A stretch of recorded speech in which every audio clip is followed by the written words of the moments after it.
Hope you're having a great day today. My name is Bailey, but I call myself a progressive conservative. I have a whole lot to talk about today. Thank you for joining me on 614, the first day I'm ever doing this podcast. Welcome. Let's get started. To start, the news that came out very recently. Someone else has been Clintoned. What can I say? It seems very, very odd that whenever someone is starting to release some information, they end up mysteriously killing themselves. Okay. I don't want to be too crazy. I do not believe these conspiracy theories in the sense that everyone who knows anything about the Clintons just dies. Though, I do think, not just the Clintons, but a lot of powerful people all across the world will do a lot of things, if it's in their power, to make sure that they keep their power. Now, that is not an assertion that the Clintons have anything to do with this man's death. Suicide, homicide, whatever it comes out being. Let's wait for more information. But I will say one thing. If you are the Clintons, and if you are responsible for some of these Clintonings happening, or suicides, or apparent suicides, maybe at a certain point, you just want to, make it be a brutal murder. I honestly would be like, if this guy, they faked a home invasion and this guy was murdered, again, don't want it to happen, absolutely not, but I'd probably be less likely to believe it, those Clintons, if it was just a murder. But every time, the fact that it's a suicide, and then things like, this man who was in prison and the guards weren't watching, and suddenly, the Jeffrey Epstein story, really makes you consider if all of these are suicides or not. But I don't want to waste time. Clinton isn't even the president, Bill or Hillary, so who even cares? Now, you should care, because it means don't say anything bad about her. But I want to talk about who actually is the president, because it might be a little bit more important than this man who may or may not have killed himself. The president we have right now is, of course, President Joseph Biden, the savior, the man who replaced Donald J. Trump, the orange man, the orange fiend, the man who is causing all of your problems, and he, perfect Joe Biden, will solve everything, because that is what he will do. He is the perfect grandpa. He's here to love all of America and fix everything. He, over the weekend, went to the G7 summit, met with a bunch of world leaders ahead of him meeting with Putin. You may see right on your screen right now, or if you're just listening to it, it is the Time magazine cover that has just been released the other day, where it is taking on Putin. It's a photo of Biden. How do we make him look tough? Give him those gold aviators. It makes him look like an old Tom Cruise in Top Gun. Now, what are we going to have shining and reflecting in those aviators? Well, obviously, it's going to be Putin staring back at him. Honestly, this kind of like the agape mouth of Joe Biden in this cover. I don't know why, but it really makes me uncomfortable. It just seems like he's licking his lips or getting ready to give a nice good kiss session with Putin. Now, I'm joking around, but you can put a cover, Time magazine. This is propaganda to me. You can be like, oh, he's taking on Putin. Look at this tough Joe Biden on a freaking cover of a magazine. But excuse me, does anyone actually believe that this man is going to go and take on Putin? Now, I'm not going to sit here and say that Trump is a better option. You could argue he is worse because he was Trump. He had his personality that was so assertive. You could argue it's not going to get anything done with international leaders anyways. But Biden is just a pushover. I don't think he's going to do anything to stop President Putin or Putin at all. Now, I want to show you this quote right here. So, why Biden won't talk to Putin. This came out in an article that was explaining why Biden doesn't want to have a conference with Putin. A couple of weeks ago, maybe even a month or two now, Putin came out and said, I want to do a live press conference with Joe Biden. It was kind of similar to the idea of the Joe Rogan Trump versus Biden debate that people were pushing while the presidential election campaign was still going on. But Putin just was like, I would love to have a sit-down conversation with Biden. Of course, everyone knows how that would go. Do you really think that Biden in a live press conference would be able to challenge Putin? No. I personally think it would be the most embarrassing thing for America. Maybe it's what we need, because maybe it would make Americans wake up and realize, this old senile man ain't all that. He's not it. Let me read this quote. This is Biden speaking. Quote, I always found, and I don't mean to suggest the press should not know, but this is not a consent about who can do better in front of a press conference or try to embarrass each other, Biden told reporters during a press conference at Cornwall Airport in Newquay. It's about making myself very clear what the conditions are to get a better relationship are with Russia. Okay. No, Biden.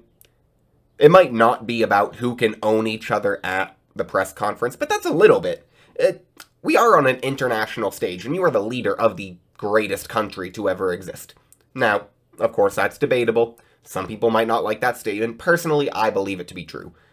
And if you are a world superpower, at the very least, that is what Biden is, the leader of a world superpower, I'm sorry, I expect you to be able to do a press conference. Now, do I need you to be the world's greatest orator? No, Obama was a fantastic orator, and I think that he may have been the best speaker we have ever had in my lifetime as president. Way better than Trump. But that doesn't mean just because, you don't want it to be a debate at a press conference to own the other side. That doesn't mean you don't, you get that. It's embarrassing to see you back down from this challenge, Joe Biden. It's embarrassing to see that our leader can't even have a conversation with a foe. I don't like always making comparisons, but it is pretty easy. And do you remember when Donald Trump decided to go to North Korea? He literally went to North Korea to talk to their leader. That wasn't happening before. If there was going to be nuclear war, almost everyone would say it's probably going to be North Korea that would fire some sort of nuke. I mean, they seem to be the most unstable. Trump was like, I'll walk right in. Now, you could argue because Russia is a bigger superpower than North Korea, they might be more dangerous, meaning Putin, maybe it's not the best idea, but you know what, I disagree with that, personally. I think the instability of North Korea makes them far more dangerous than Vladimir Putin. I think Putin is kind of a silent, I'm not going to say killer, I don't want to use that term, but a silent person. He will sit in the background, and yes, he's a very strong presence, but he's not going to necessarily just go and start a war. He's going to pick his battles carefully. I just think it's embarrassing that we don't even have a president who's willing to talk to it, and frankly will make excuses, and I think those excuses are absolutely BS. Now, look at this. Of course, though, I'm completely wrong. The majority of Americans trust Biden to negotiate well with foreign leaders. Of course. I'm sorry. I can't believe a 23-year-old would assume this is a great man. I've already said, the greatest president ever, the most votes of any president ever he got. And the majority of us trust him. Okay, I'm wrong. I'll give it to him. The polls, they never lie. The polls do not lie. Biden's the greatest president ever. We all trust him. Of course, I'm being facetious. There's also this one. 44% of Americans say that under President Biden, America's global leadership has strengthened, while 36% say it has weakened, according to a new poll. Does anyone trust polls anymore? Do you know who they're asking for the polls? I don't. Does anyone? Are they just making it up? Sometimes it seems like they are just making it up, or at the very least they will ask specific people, or they just will only release the poll if it's supporting what they want as a narrative. Meaning, ABC, they probably want to be like this. More Americans say that he's good. I don't know if they would have released that poll, say, if it was reversed and said 44% of Americans think that we have weakened and 36% think that we've strengthened. Who knows if they would have released it? I'm not going to say they wouldn't have, but it's interesting to see, because no matter what Trump did, it was always portrayed as negative. No matter what Biden does, it's always portrayed as positive. I don't necessarily care. I get it. I'm not going to stop the negative hate on one side. But I do just want some sort of fairness. And the big thing, really, is I need my generation. I am 23 years old, and I'm watching these existential problems unfold in front of me, day by day. Yet, no one is doing anything. And I call it existential because I'm sorry, we have very, very serious foreign affairs going on. We have a lot of tension in the world right now, and we have an old senile man as president. And that's not even the worst of all our problems. It's crazy what we are going through, and it seems like no one really cares, or they care about their tiny little problems. And who am I to say what problems are bigger or not? I guess I don't really have any qualifications to decide what's worth talking about. But I do think that when I really look at the bigger picture, I like to think that I have a decent sense of what's actually going to be impacting my generation, say 10, 20, 30 years down the line. And you know what? I'm going to try to fight right now so we can have as few problems as possible in the future, because we already are going to be facing a lot of them. Let's keep going. So, we have this poll right here. Majority of Americans trust him, and apparently we've strengthened. Well, I have a video for you. I'm going to play it. I'll react to it. And I just want you to see, like, does this seem like a president that 44% of people think is a strengthening to our system, and that will negotiate well with leaders? Watch the video and find out. And just say how pleased I am to welcome those who have just joined us, bringing some pretty spectacular weather with them. Prime Minister Modi, President Ramaphosa, President Moon, in just a minute. And the President of South Africa. And the President of South Africa, as I said earlier. Oh, you did? I certainly did. But you get to mention twice. So. I'll go over that again. Let me tell you, we're delighted. I'm glad to say we're joined by Prime Minister Modi. Let's go. Okay. So, I'm just going to put this photo so something on screen, and I apologize for it being in the corner. My mistake. Did you see what happened there? Okay, I'll start very clearly. I don't necessarily think that is the biggest deal in the world. I'm not going to claim that we need to oust Biden as president because he accidentally said, oh, did you remember this guy? You could argue maybe it's a sign of his poor memory. I think at the very most, that's probably it. Just the man doesn't really remember. I don't know. I mean, if he can't remember who's been introduced, who knows what else is going on in his head. But I also think, like, it all seemed funny. He was like, oh, don't forget the president of South Africa. And he kind of does this, like, like, I got you, bro. Like, oh, look at me, America, Like, I just think it's funny, this, like, powerful, like, oh, meme, Joe Biden, I remember you, South Africa. It's like, honestly, to me, it seems a little bit racist, because it seems like he's amplifying the idea that I remembered someone from South Africa, even though, of course, Boris Johnson did introduce him. But he's trying to be proud that maybe he thought he remembered someone who, oh, Africa is marginalized, of course. I mean, that's what America is teaching us. And so, I don't know if that was it. I don't want to assert, again, I don't ever want to say I know for sure. But I watched those little behaviors and mannerisms, and it tells me that truly I think he is a racist. I think this man thinks that in today's day and age, although he's trying to be nice about it, it's empathetic racism. He is saying, like, I got you, South Africa. It's like, you're just another dude. And you know what? Even if it was a Angela Merkel, say it was Biden, Boris Johnson was forgotten, like, someone, I just think you would go, oh, did you remember him? And you know what? I don't even think it's a big deal that Biden goes, do you remember that guy? You know what? It's just another person. He wants to make sure everyone gets their fair share. That's all it is. I just hate the fact that everything now has to become racial. So if you do say, forget to read the name of the South African president, suddenly it's an entire national news story. Clearly Boris Johnson's the most evil man in the world. He didn't want to read the South African president's name. Like, it would be awful. And when it doesn't happen, there's no story. But when it does, it's the biggest story in the world. That's what the media does. And that's what we need to call out, be aware of, and really despise. And, yeah, when we see Joe Biden pump his arms because he's like, I got you, maybe you go, okay. But let's keep talking about the Biden family for a minute. Remember, there's another Biden, besides Joseph Biden. And I'm not talking about his late son, Beau. Of course, I am talking about Crackhead Hunter.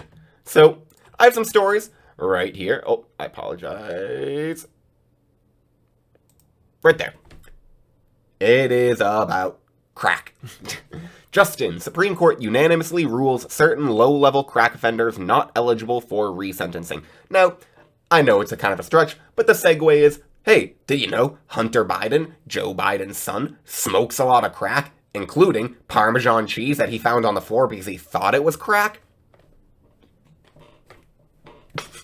Oh, I love Hunter Biden. He just gives constant entertainment. Regardless of that story, though, let's look at the quote that I accidentally had pulled up. Right here. The Supreme Court on Monday ruled unanimously that certain low-level crack cocaine offenders are not eligible to be resentenced under a 2018 criminal justice reform law. Low-level offenders. Okay, let's read what that means. The decision, written by Justice Clarence Thomas, shuts the door on hundreds of inmates who might have been eligible for leniency had the court reached a different conclusion. That's unfortunate.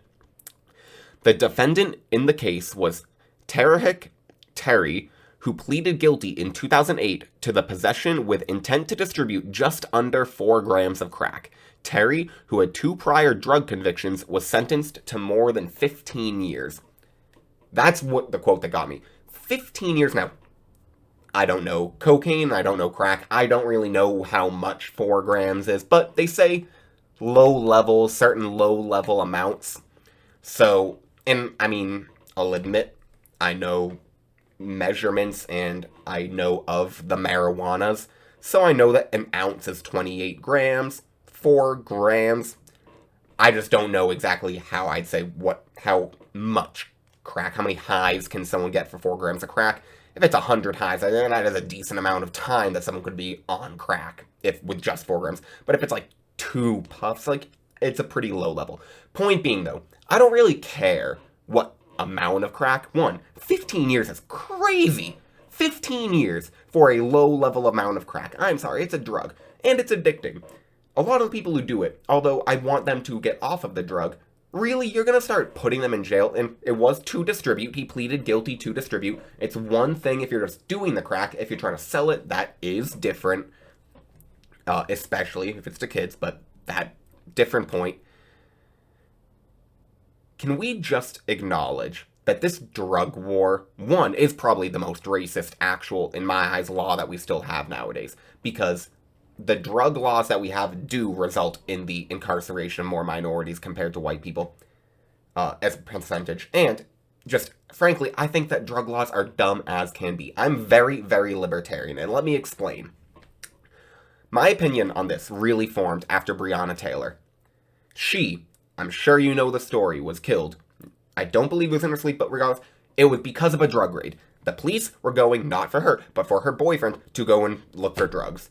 She happened to be there, she was shot and killed. If they didn't have to look for freaking drugs, they wouldn't have been there in the first place and she would be alive. George Floyd may or may not have died. I'm not going to assert what killed him. But if you actually watch all of the trial, and I followed it pretty closely of the Derek Chauvin trial, it does seem that as the police officers were showing up to George Floyd's car, this is a testimony from his girlfriend, that the man who was in the car was their drug dealer, sold drugs to George Floyd, which had already sent him to the hospital in the past, and then George Floyd, when the police were showing up, he swallowed what appears to be some fentanyl or some other drugs.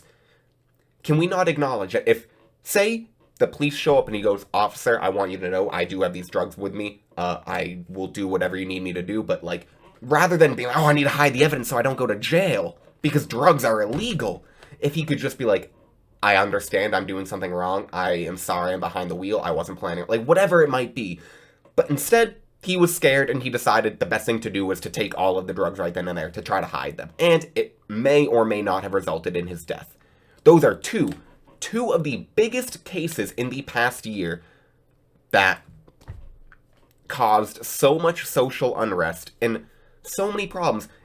And the link between the both was the fact that we were looking for drugs. Or maybe not looking for, but drugs were involved. One, Floyd was trying to get rid of them. The other, they were going and trying to find drugs.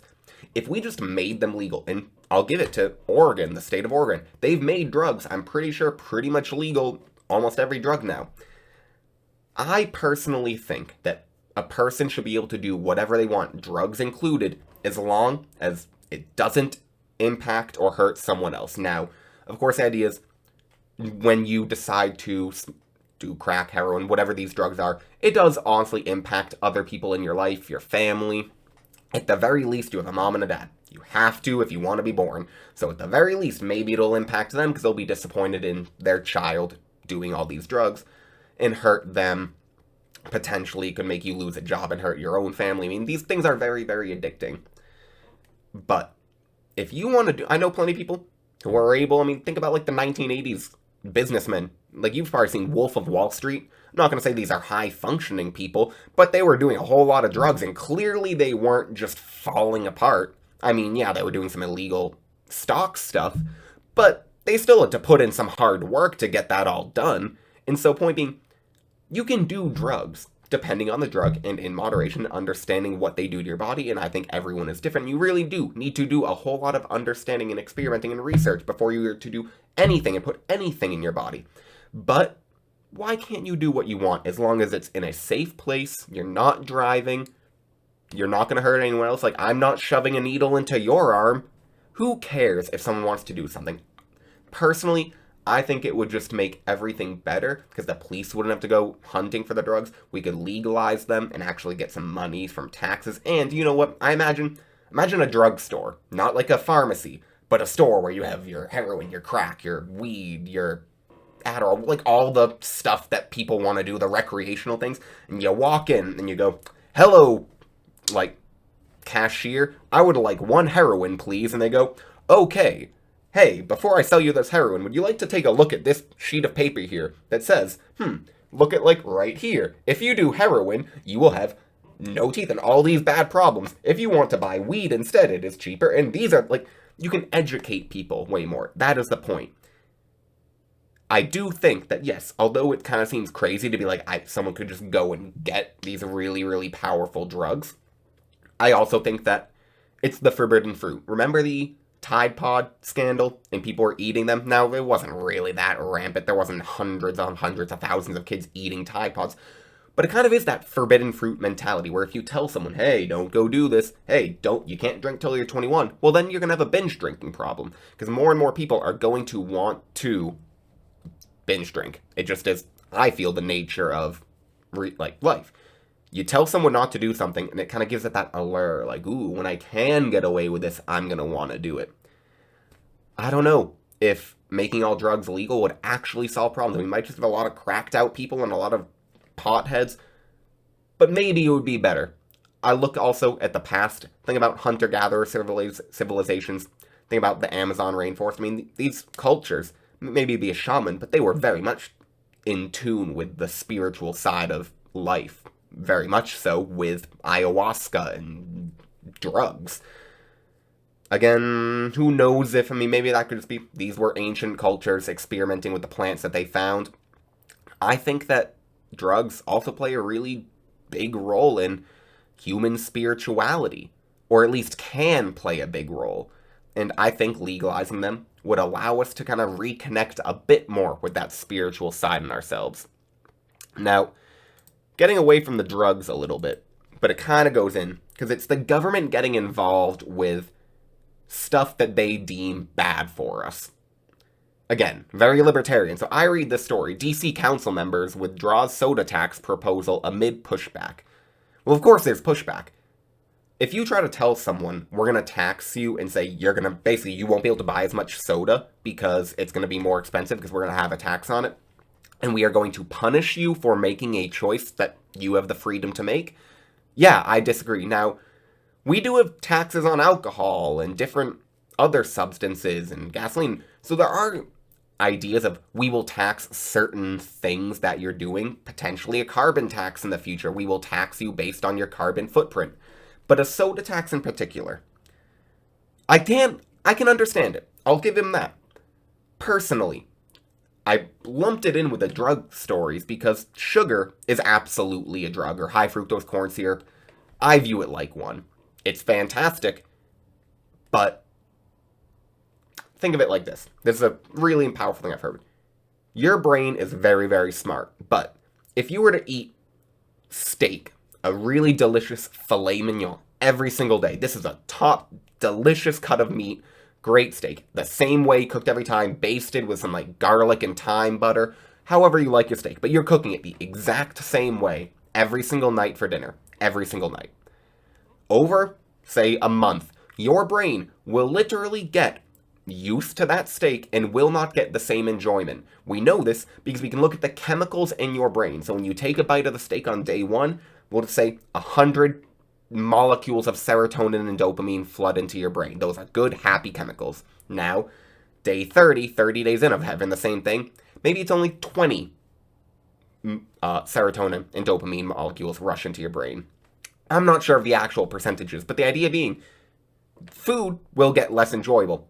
Now, if you have a cookie every single day right after that steak, the same exact, say just a Chips Ahoy cookie or a chocolate chip baked cookie, same recipe, every single day, the same thing, your brain will never, because of the sugar, never get bored of that cookie. It will forever be very, very good. Now, people will be like, but I've had so many cookies before and I get sick. Yes, if you have too much sugar, you will still feel the effects. But that being like a little bit, your brain, it loves it. And the reason is, evolutionarily, glucose, sugar, is the main fuel for your brain. Your brain craves it. It uses, I believe, 60% of your energy per day, and so it just wants all the energy it can get. So if you're feeding glucose to your body, it's like, oh, yes, please, more. Makes perfect sense. But I don't believe the government should get involved with taxing and saying, sorry, we are going to take away your soda. If they are, I would say they should start getting involved with regulating the soda companies and saying, you need to put no more, like, you see that Sunkist bottle? It should basically right on there be like 500 grams. Like, it should tell you, if you drink this, your teeth will rot, your body is going to become full of fat, and it just tell people what's actually going on when they're getting these sodas, and that they are addicting. Tell them, just like the way it says on packages of cigarettes, like, these are addictive and be careful. Put it on Sunkist. Tell people that this is the most garbage thing you can put in your body and you shouldn't do it. Have you seen the videos of someone dropping like an egg in Coke or an old tooth or something, and it literally, or a piece of meat, and it disintegrates inside of Coca-Cola or Sprite or another soda? Like, I don't get how someone can ever watch that video, and it's probably because the people who are drinking the sodas haven't seen that video. But I don't get how someone can watch that and then just be like, yeah, I'm gonna start drinking 2 liters of this every single day. It literally decomposes meat. And I get, like, your stomach is designed with a lining, and so it won't just decompose, but, like, you're made of meat. What makes you think that just because you're drinking this, like, your body's, like, it's still doing disgusting things inside of your body? That is still syrup and sugar and acid and grossness. We shouldn't be drinking soda. In my perfect world, I wish it never was created, but I get that we can't get rid of it now. So what do? I just don't think taxing is the solution. I think the government needs to get out of our way and basically let us make choices, and maybe just they say, you know what, we're not going to tell you what choices to make or influence your choices, but we will make sure that when you make your choices, you are as educated as you possibly can be, because we have regulated the soda companies, so they have to tell you what is going on inside of your body. That would maybe work. Final thing in this thing, or this section, vaping. Kind of goes in with the drugs. Just a small story, but one thing that really makes America special. This is a tweet from Michael Tracy. If you're at a boardwalk, a beach, or a park, engaging in a normal recreational activity, having a drink of wine, or taking a drag on your vape, puts you at risk of a violent arrest. Okay, so I have a couple opinions on this. One, if you are under 21, like, try not to vape. I've been addicted to Juuls myself twice. I've gotten rid of that addiction. I can sometimes fall victim to cravings of nicotine. It's not good. Point being, these are very real addictions that are taking place, and I did an entire project my senior year of college that was basically, I had to create a fake marketing campaign on Juul. I decided to do Juul because I said, if I can sell this product or create a campaign to sell this awful product, well, I could probably sell anything. And in my research, I found out that Juul did a ad campaign on Cartoon Network. And then they were like, but we're not advertising to kids. Okay. Like, I don't get how you can make that argument. You willingly pay money to Cartoon Network, but you're not advertising to children, and then you have all these fruit flavors. The reason I bring that up, one, just to say, I need to clarify, please, I don't want kids vaping, but I've seen it, and I've been a part of it. You know what? I do think there are rules in certain places. For example, I worked at a gym. If someone came in, and it happened before, we caught them vaping in the gym, because you know what? Some people can't go a set without having to hit their Juul. It's kind of sad, but you know what? Some people can't.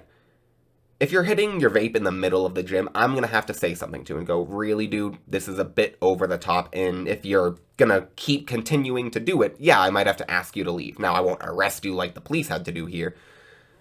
Now, I think it's all about respect. You know what? If you go to the locker room and you try to hide it, or you just go outside real quick, hit the vape and come back in, I'll be like, cool, thank you, appreciate it. Say you're in a public park and they just have a no smoking. This is a story I was listening to my friend tell me the other day. He is a CIT and a counselor now at a park program that we have in my hometown. In the park that he was working at, there's a smoking ban. Understandably, there's a lot of grass around and a lot of parents and kids, and they just don't want smokers. Okay, people were smoking. They didn't want to stop. He had to have the cops come and just say, will you please leave the premises? Literally just go up the hill and smoke your cigarette. Who cares? The idea being, though, sometimes there are rules in society. You might not agree with them. Sometimes I don't agree with them. Like we just talked about, these drugs. I don't agree with the war on drugs and all these drug laws. But at the moment, we have them. Right now, if there's a rule saying you cannot vape on a boardwalk in the middle of a big crowd, yeah, I'm sorry. If someone... Now, I don't think you should be immediately arrested.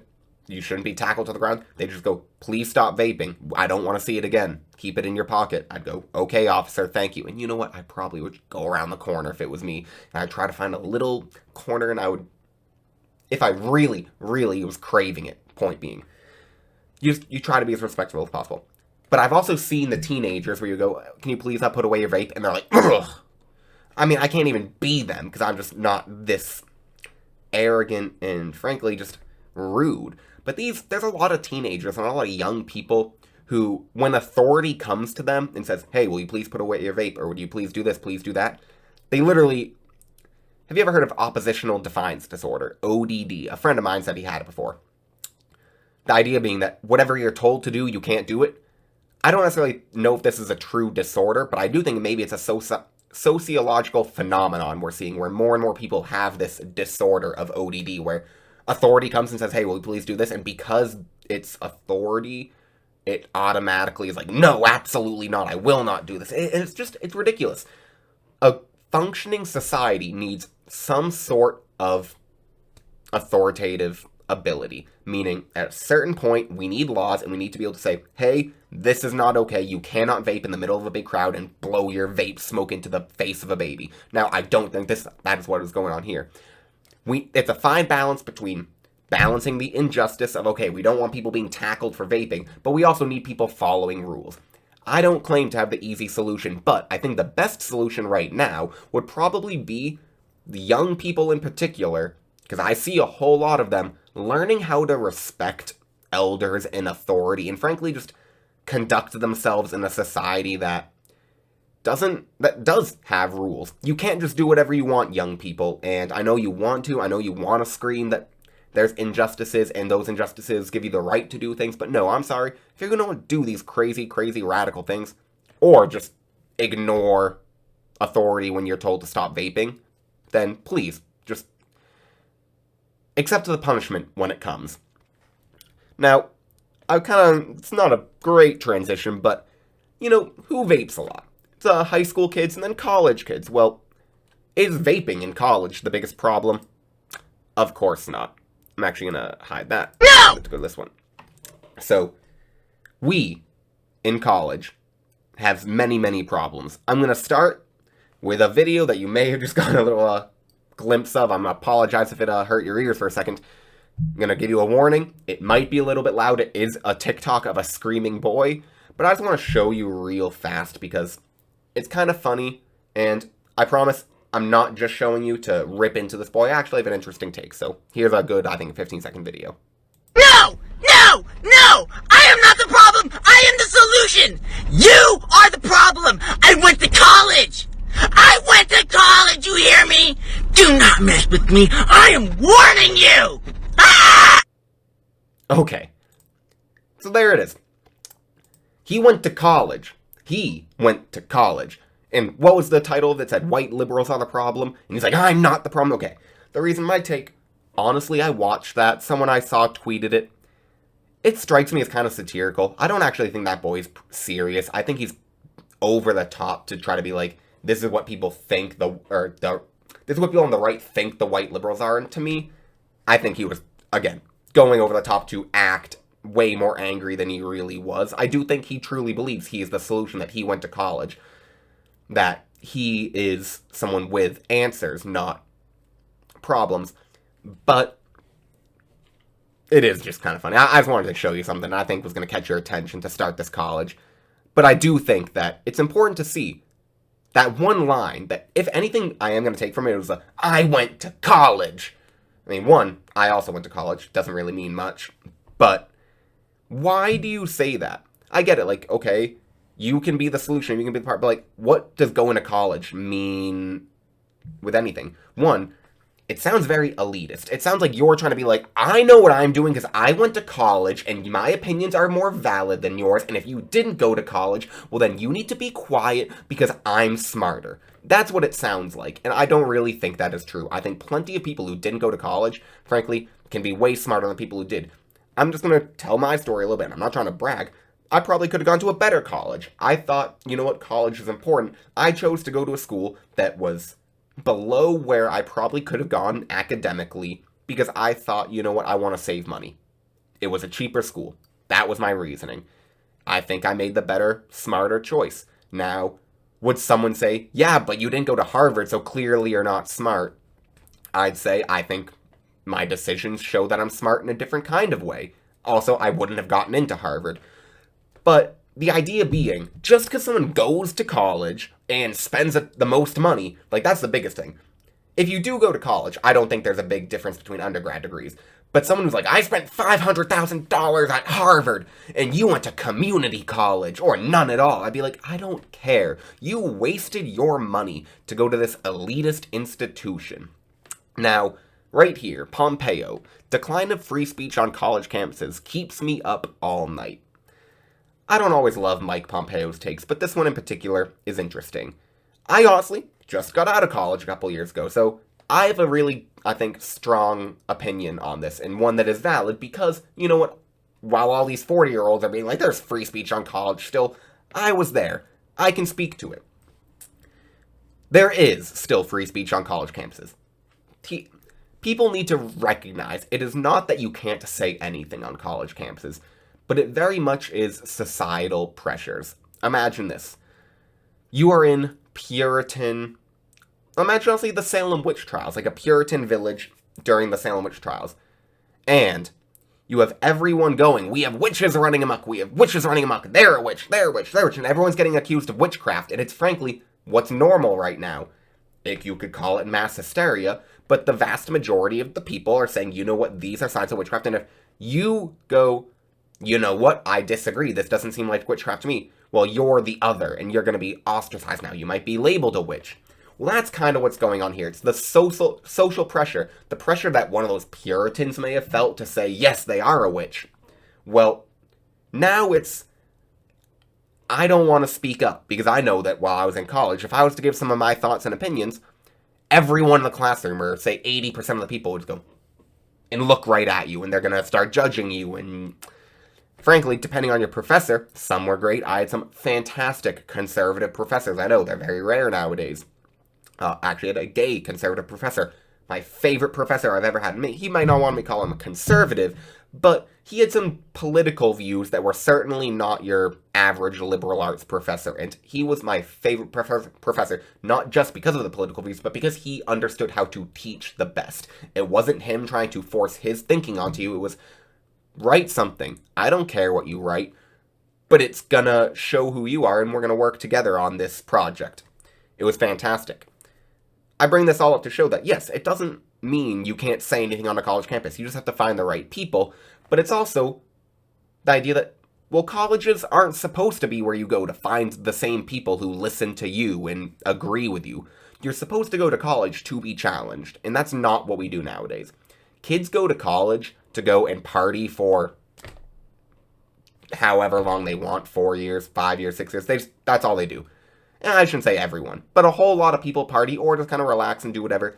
Not everyone is there to get the best education. Now, I think I surrounded myself with people who were doing everything they could, who really did want their education. And I think if you do go to college, because I want to give advice to the people who are going as well, not just saying don't go, but if you are going, do your best to find the people who actually are there to learn and have a passion, not the people who just want to go party forever.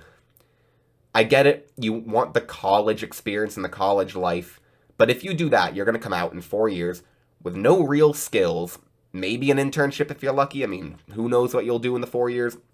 You'll have a piece of paper, but how many other people have that piece of paper? What have you really done to set yourself apart in the workforce? And when you get a job, the thing is, someone hires you to do a job. They don't tell you what to do and how to do that job, or they shouldn't most of the time. So when you come in there, and all you've done for 4 years is whatever the teacher told you, and then they go, okay, here's your job, Ashley, I'm making up a name. And Ashley goes, all right, what do I do? How do I do this? What's this program? They're going to go, I hired you to do it. Learn it. You have a couple of days, figure it out. And they go, but you have to tell me. If you need to be told what to do for every problem ever, I get it. Sometimes, yeah, you need instruction. Jobs have training days. That's a thing. But you do need to recognize, you're not there to basically be told what to do. Sometimes you need to learn how to solve problems. And that's what college is really for. It's to be introduced to different viewpoints of thinking, and then you learn how to solve problems with all these new viewpoints that you've heard. But because of what, Mike Pompeo was kind of pointing out, it's the societal effects that are happening on college campuses where there isn't free speech, because you're expected to conform to a certain, I don't want to call it orthodox, but a certain opinion. Now, I don't even necessarily think, though, that free speech on campuses is the biggest issue. It is certainly one of the biggest issues on campuses. But I also look at the economics that college has caused millennials in my generation, and I don't think it's good. I have these two stories here, and when you combine them, it is really, really sad. Market Watch. Millennials are well behind other groups were at their age, data shows. The reason for this wealth gap? Student loans. That's from Market Watch. The Wall Street Journal says, many young professionals are less keen than their parents in being tied down to a 30-year mortgage, real estate analysts say. They want flexibility of renting and the freedom that comes with being able to pick up and leave. Okay. So, one of them is just, yes, about student loans. I'm not even going to get into this about should we cancel student loans. I'm just going to say personally, I don't think we should. But the reality is we have almost in 2 generations now, Gen Z and the millennials, that are being held down by this weight of student debt. The young generation is supposed to be pushing the economy forward. We are the ones who are supposed to be innovating, creating new things, starting businesses, but we can't, because we can't buy anything because we have this debt being held over us. And now that debt is financial, it's backed by the federal government. So there's no risk from the federal government for these loans. And the colleges, they get financial aid to give to students backed by the federal government. So if you actually look at history, what happened was, say a college was $50,000 a year to go to, the government came in and said, all right, we're going to give you $50,000 that you can give to a student, and you'll be able to give them basically free school, financial aid. All right, well, the school goes, if we just raise our prices to $100,000, well, then we can still have that $50,000 that's given to us by the federal government, and then we can charge the students $100,000. Tell them we're giving you $50,000, though, even though we used to be $50,000, and then the student will go and get $50,000 in federally backed loans back. So basically, it's a giant scam where the federal government is giving money everywhere, and there's no risk to them. They can print more. It's awful. And it is hampering this generation to the point where they don't even want to buy. They just want to rent. Now, personally, I hate that new Wall Street Journal article. We do want to buy and want to rent. Now, most of us. I don't necessarily want to speak for everyone, but a lot of us, I think, are also realistic. We're looking around at BlackRock, this $1 trillion asset-holding firm that is buying a 100-house neighborhood in Texas for 20% over market value. How can any person with student loans afford to pay 20% over market value for a house? It's not that we don't want to buy, but we're pretty reasonable and say, seems like we can't because we've been screwed over. I don't think that means, all right, you've screwed us over, society, now solve all of our problems. Yeah, it's a little bit on us, too, to figure out what we do now, but we've been screwed over by society. And now the realistic thing is, yeah, we're just gonna rent and we're gonna enjoy our freedom. It's not that we don't want to settle down and have a marriage and have a house and have a child and all the things that we were promised, just like you'd have a single parent working, marriage, 2 kids, like your parents had. I think my dad bought a house with a construction job when he was 20-something. Like, what you could do in the past, you just can't do nowadays.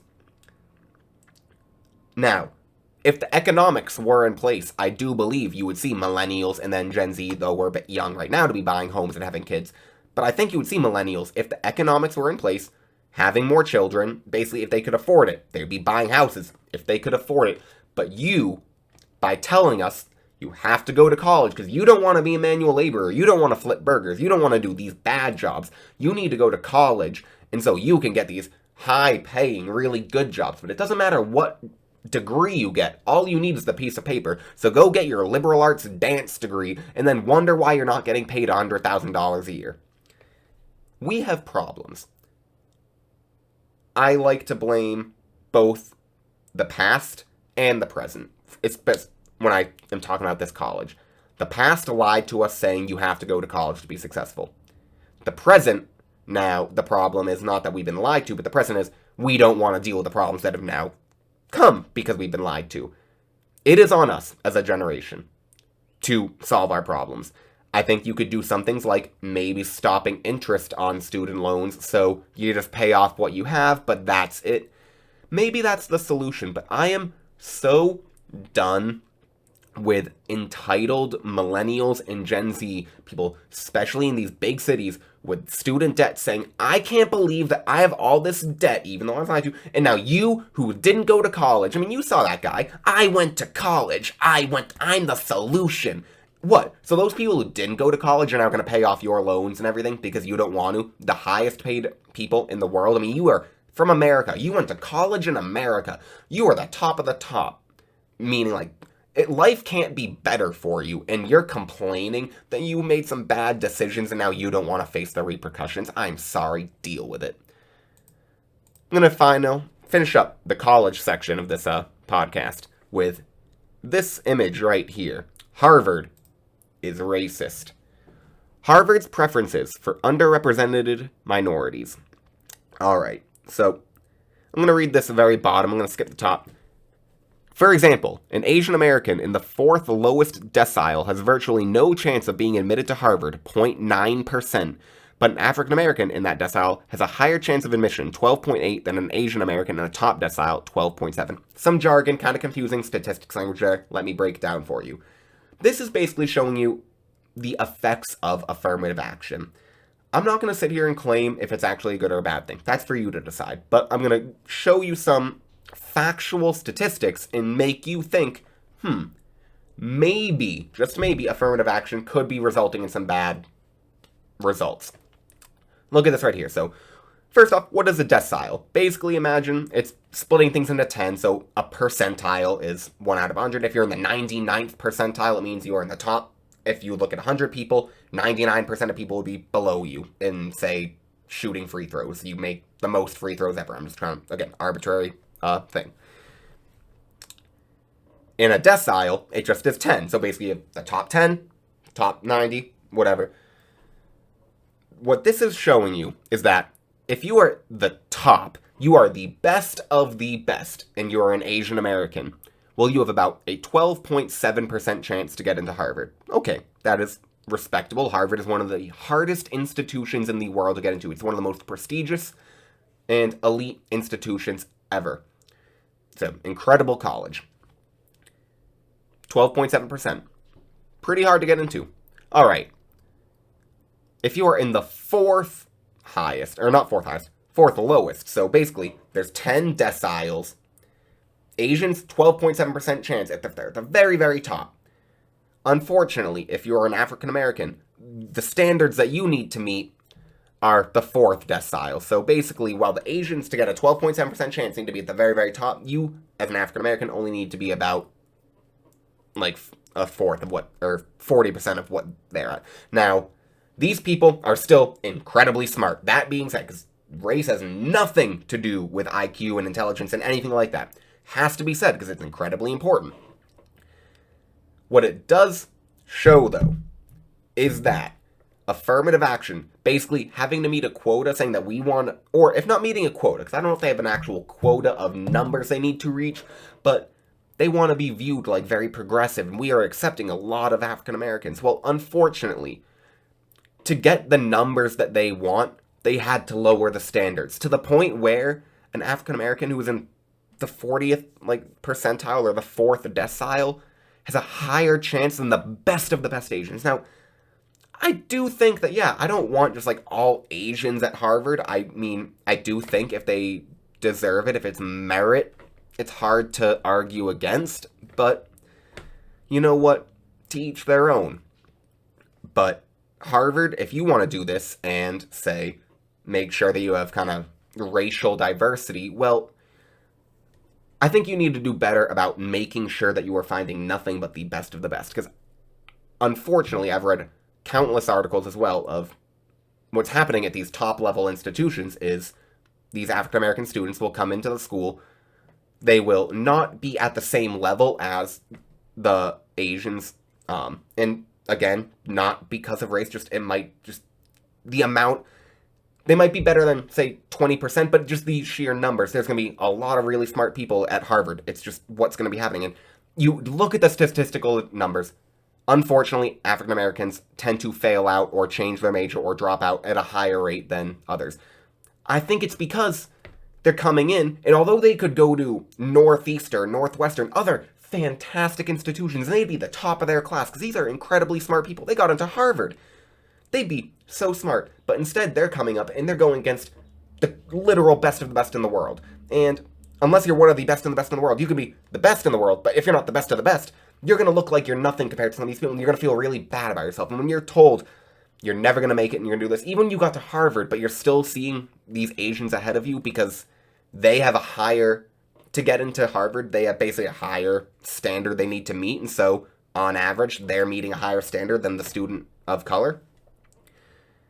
It results in these people, I should say, the African Americans coming into colleges, I can only imagine feeling like, wow, well, I might as well drop out. I'm not as good as these people, and it's not true. That's the thing that I can't, you're going to Harvard, but maybe it would have been better to just go Northeastern. Maybe it would have been the better choice, and by lying to people or saying, you know what, you better go to Harvard, even if it means being one of the, say, bottom 10% of students at Harvard. Again, bottom 10% of students at Harvard, incredibly smart people. But maybe you shouldn't be going to those schools. Maybe we should be thinking about merit when it's coming to the top institutions in the world.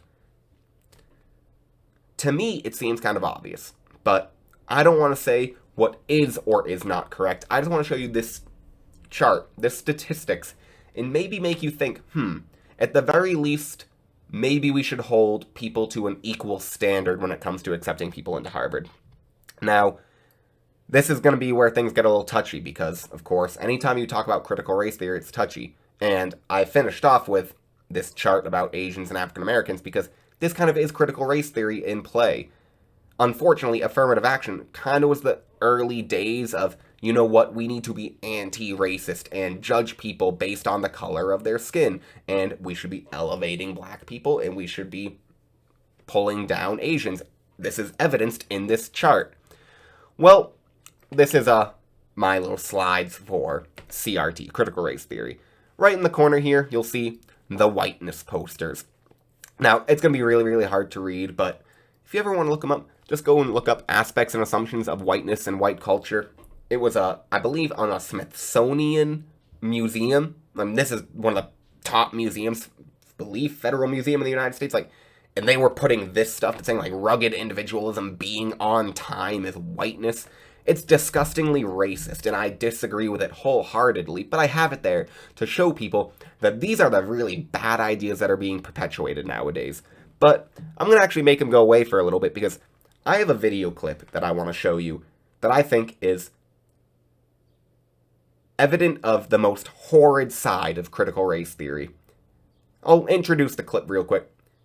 You may have known there's a movie that just come out, In the Heights. It is a Lin-Manuel Miranda, who was the same person who wrote Hamilton, musical. It actually came out years ago on Broadway. I was actually very fortunate enough to go and see it at one point while I was traveling in Boston. Really, really cool show. I was pretty young, I'll admit. I don't remember it too much, but beside the point. In the Heights is about a Hispanic community in Washington Heights and their struggles.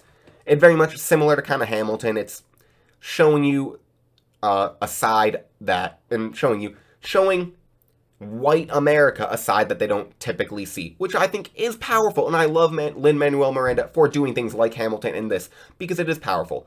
But this clip right here is wow. Just, that's all I can say. Let's watch it.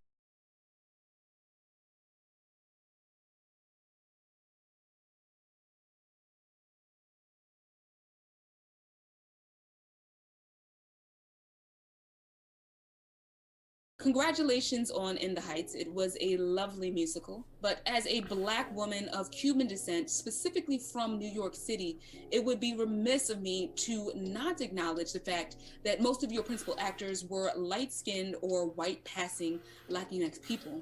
So with that, what are your thoughts on the lack of Black Latinx people represented in your film?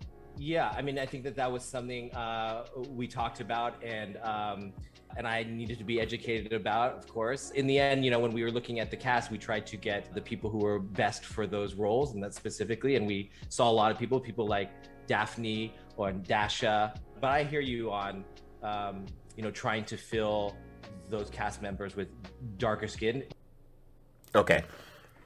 The clip goes on. It was from The Root, but like, this is a movie that just came out starring, I'm pretty sure, an entire Latino, I will not say Latinx cast, because I do not like those terms. I think Latinx, I mean, you look at the actual percentage of Latin people, or Latino people, who enjoy the term, it's like 3%. It's typically white college liberals who say they like the term.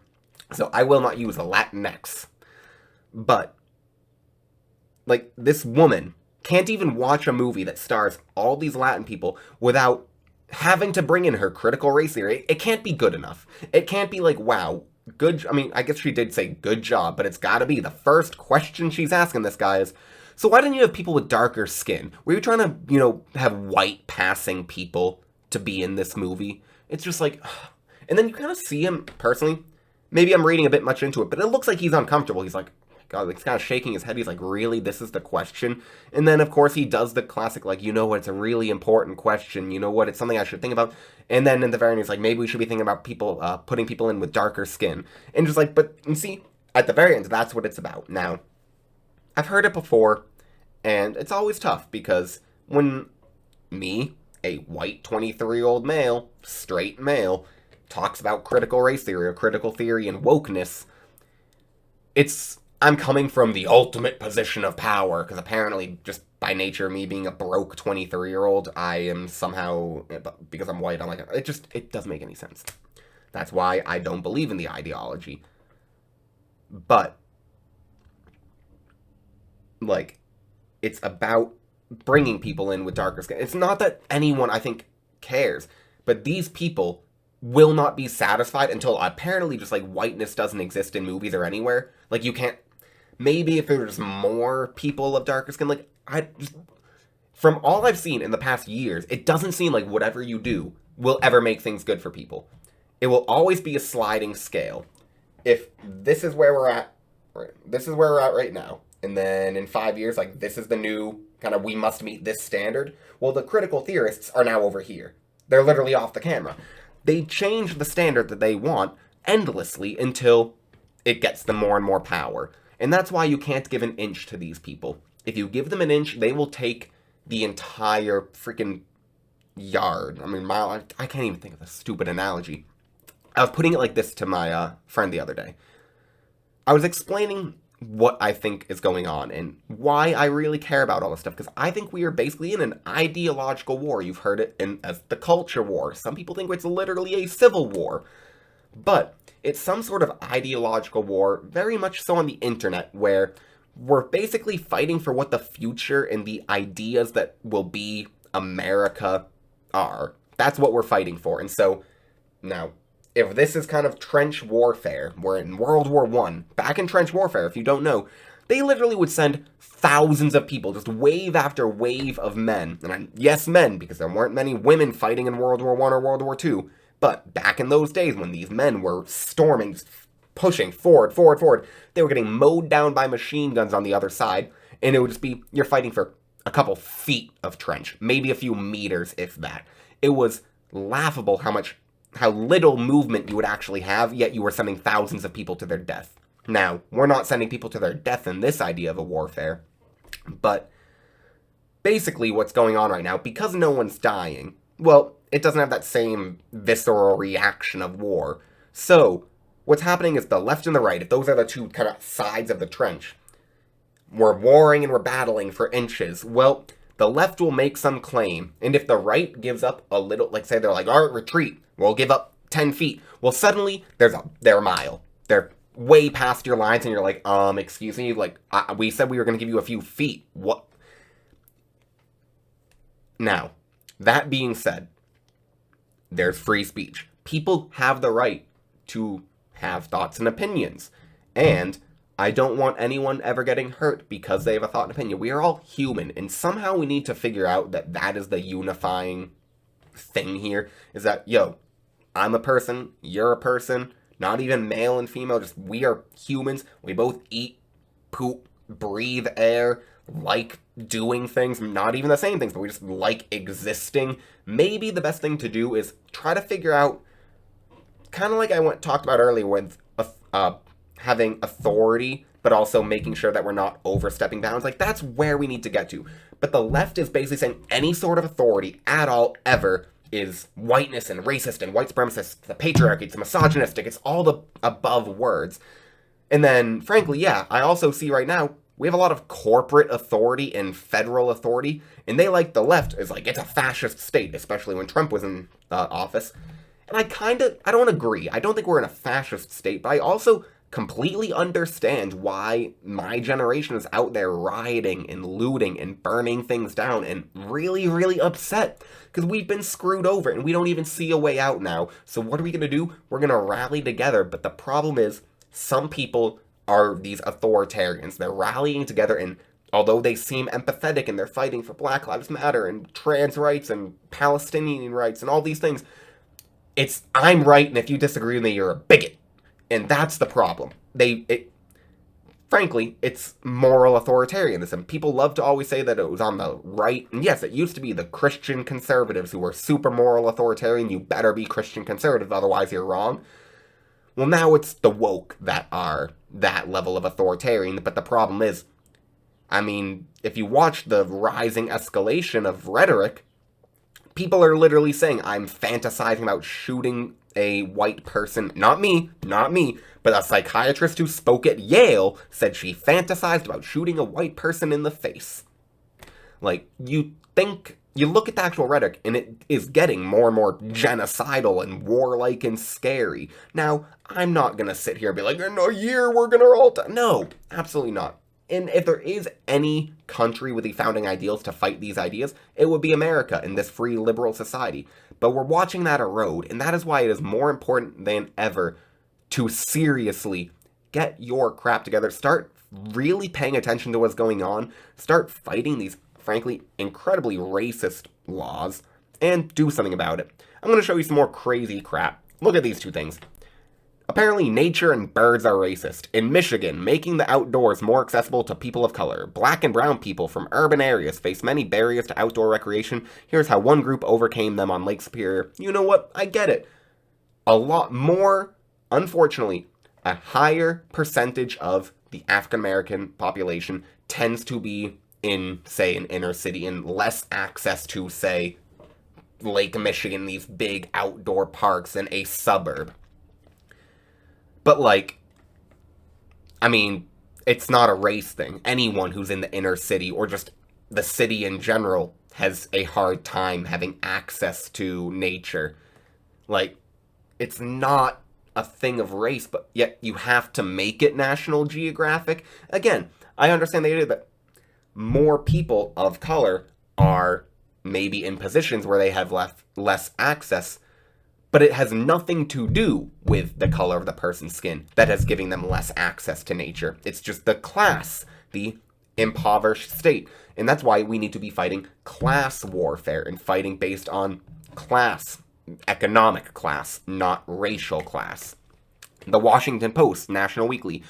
The racist legacy many birds carry. Birders grapple with complicated past linked to slavery, white supremacy. Okay, they were just basically saying that birds' names are apparently racist because of their history. I get it. It's the same thinking of kind of like the statues of Confederate soldiers, which were literally put up because the North was like, you know what, we want to make amends, we get it. Rather than basically say, we won and we are always going to be right, we're like, we'll put up some statues. You guys can have some stuff too. We'd rather have peace than endless bickering and arguments. And so they put up some statues. You can say they were racist statues. But this is a bird. Literally, like, this is when I say critical race theory has gone too far, because what freaking person in the world is like, oh, I think it's Jefferson's bird, is the bird on the thing there, like, who hears that and is like, oh my god, I'm so held back in society, the bird's named Jefferson's bird. Like, it doesn't make any sense. Now, of course, the left will just go, but if we just rename the bird, no one's hurt and the bird has a new name. But it's setting the precedent that we just get to rewrite history. What matters? Because something in the future will offend someone no matter what. And so if you always want to just change things and change words and change terminology, well then they don't even have meaning anymore. And if words don't have meaning, well then frankly, you don't have a society. You just get to do whatever you want, because at any point anything can mean anything. I know it sounds crazy, but we are at the point now where a man can be woman and a woman can be a man. And you're apparently not allowed to question it. Now, I'm not going to even get into that argument right now, but it just is something a little bit interesting. Getting away from the crazy, stupid stuff about, oh, look at this racist. Let's actually get into a little bit more of real critical race theory. This is talking about a black body acknowledgement. So, what is it? A black body acknowledgement is an individual and personalized public statement offered by an individual speaker to 1. Personally recognize the systemic oppression of black people in daily life. 2. Personally commit to use their individual platform to intervene in that unjust of oppression. And 3. Personally call upon others, especially the immediate audience, to join in the active effort to root out anti-black sentiment and racisms. So basically they're saying, all right, you want to be a public speaker? Well, you have to start your speech with a black body acknowledgement, saying that you are a racist. Ask the audience, please also come with me and make sure we stop all the racism. And use your personal platform. So basically, you don't get to do what you want, but you must use your personal platform to intervene in that injustice. Even if it has nothing, you could be talking about Hello Kitty, and they'll be like, all right, where's your black body acknowledgement statement? It is a dogma. It is a religion. Again, the left will be like, this is just a statement we want people to say that says we're acknowledging the systemic oppression of black people. Now, I would argue, if someone said, would you please make your black body acknowledgement statement? I'd say, I'm sorry, I will refuse to acknowledge the systematic oppression. Actually, no, I will not refuse. I acknowledge that in the past, there was in the law systemic oppression of black people based on race. Nowadays, though, I personally believe that the systemic oppression that we most see in American society is to do with class, and economic class, and that low-income people face many challenges, not on race, but on the opportunities that they don't have compared to people who are upper middle class, or the actual elite of the elite. That's what I would say, because I disagree with the idea that there's this overwhelming idea of oppression that's holding everyone in the country back besides white men. I just don't believe in that statement. Maybe I'm just a white man. I'm trying to do my thing. I'm trying to work hard right now and create something. If you like it, give it a like. I haven't said that yet. But do whatever you want. Do what you want to do. Create your things. But if someone asks you to do a black body acknowledgement statement, comment. Let me know what you would actually do. Because these are the kinds of things that are coming into society. And if you don't want to give one, you really should be thinking about this now. Because you don't want to get to the point where you go up to speak at, say, you could be at college and it's all right. We're all going to be doing our individual presentations today. Okay, Bailey, would you come up and give your black body acknowledgement statement? If you go, what? Like, excuse me, what's that? They're gonna be like, oh, you don't know? Like, that's where we're getting to. That's all I want to make aware to people. Now, what actually happens, though, when all this critical race theory bubbles over, and what's the end result? Police retirement has soared 45% since BLM protests erupted, and the Atlanta homicides have surged another 60%, up from historic high in 2020 after 200 cops quit. Cops quitting. Who knew when there's mass protests, cops are being called all these names, they can't do their jobs because they arrest people and they get bailed out or just get released by the charges dropped by these DAs, when you can't do anything at all to stop crime. Again, when authority isn't allowed to be authority anymore. They're not allowed to stop the things that at one point were crime. Yeah, just quit. Why wouldn't you? Why would you stay when, one, you're not basically doing your job as pointless, and two, you're risking everything? Because you could get into that very, very unfortunate scenario where maybe you have to fire your gun or stop a crime, and we've seen it. We've seen someone stop a woman from stabbing another woman, and now he, I believe, is fired, but like, it becomes a whole national story where he was in the wrong for apparently shooting the woman. He was stopping someone else from getting hurt, stopping a violent attack, but apparently that is wrong. And then, if you're a cop and you mock LeBron James for saying, I'm sorry, LeBron James, I didn't realize I should listen to you because you're a great player at basketball. I didn't know you knew how to cop. Like, you get fired as well? Like, we need to recognize that cops need some authority to do things. Otherwise, we're just going to have no cops, and then we will truly have unrest. Now, in my opinion, the whole defund of the police thing, if liberal cities wanted to do it, I don't even care anymore.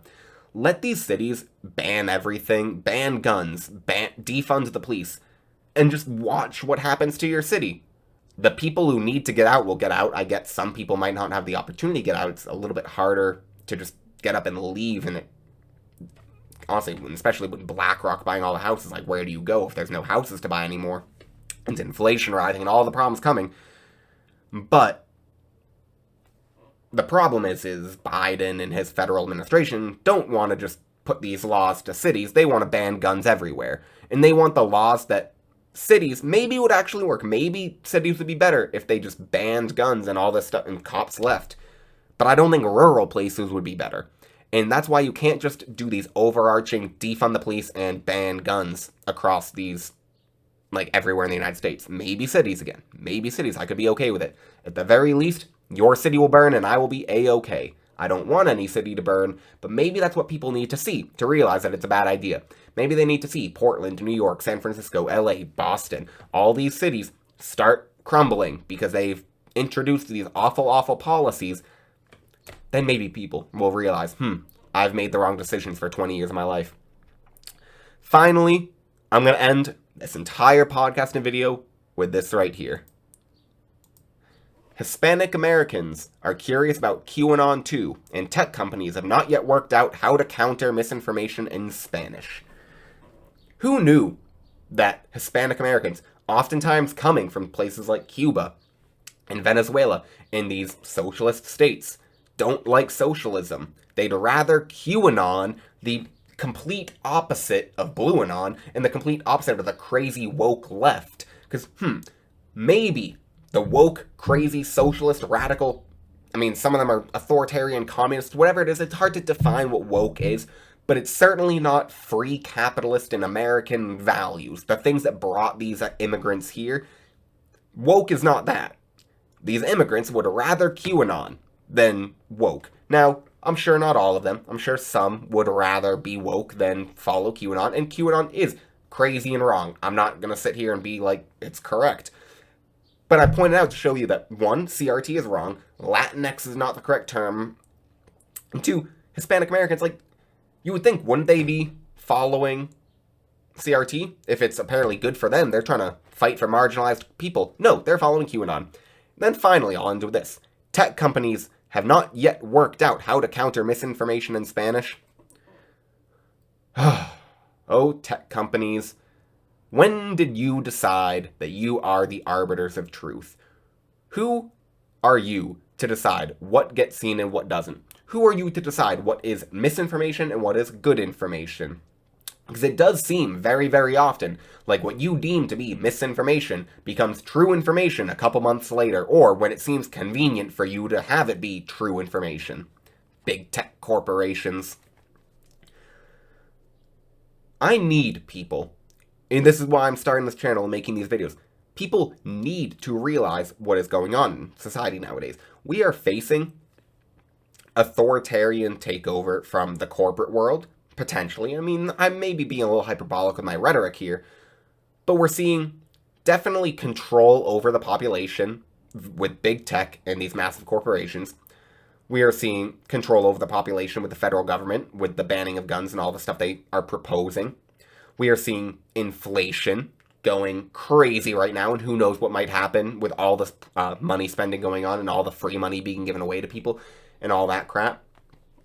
We are seeing the most racial tension I've ever seen in America right now, in my lifetime, happening right here, right now in 2021. And we are seeing the potential for war and unrest with foreign adversaries. I don't know what the answers are, but it starts with awareness. Now, please, if you are a progressive conservative, someone who feels like you can make progress through conserving some of our old American ideals, please like this video, share it, help me grow. I want this channel to be the biggest thing I can possibly make it, so please help me out, like, comment, subscribe, do whatever you can. Thank you so much. I'll be back with more later on in the future. I'm going to be making these a lot. Thank you so much. My name is Bailey, the Progressive Conservative.